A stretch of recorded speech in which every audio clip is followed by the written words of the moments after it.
Du coup, aujourd'hui, on est ici pour défendre la justice climatique, donc l'inaction climatique et la justice sociale. Donc pour nous, ce sont des thèmes qui sont importants à défendre, car d'ici 2030, on a peu d'espoir qu'on puisse faire perdurer le mode de consommation qu'on a aujourd'hui.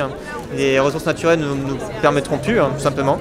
Donc on est là pour provoquer des espaces d'échange, de parole, pour sensibiliser les gens, pour leur faire comprendre que ne leur dit pas la vérité au sujet des faits scientifiques qui prouvent qu'on est sur une extinction de masse.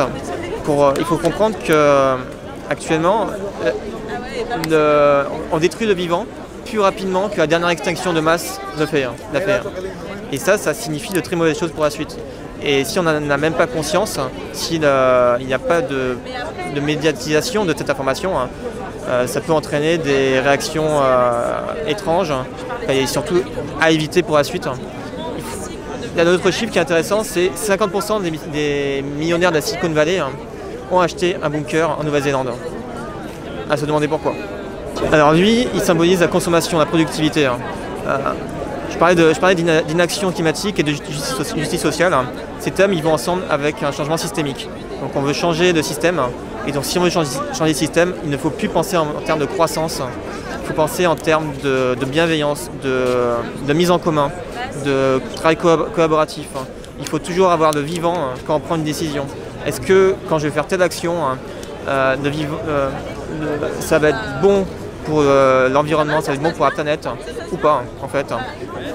Et ça, il faut que cette notion soit inscrite à la base de toutes les décisions. En effet, voilà, c'est normal parce que les jeunes on a une inquiétude grandissante. On voit que on ne nous fait pas un problème, mais on voit que chaque décision qui sont prises vont à l'encontre de ce problème. Donc ça crée une dissonance et forcément les jeunes découvrent la vie et face à ces problématiques réagissent en conséquence. Nous, on a choisi un mode d'action qui est l'action non violente. Là, vous parlez des jeunes, mais principalement, si on choisit l'action non violente, on considère que c'est la stratégie la plus efficace. La plus efficace pour agglomérer le maximum de personnes. Donc, la non-violence permet de joindre les familles, donc de joindre les jeunes générations, les anciennes générations. Et c'est ça qui est important pour avoir une action de masse et être crédible quand on fait des actions de ce type-là. Donc on ne touche pas. On ne touche pas, c'est une chose.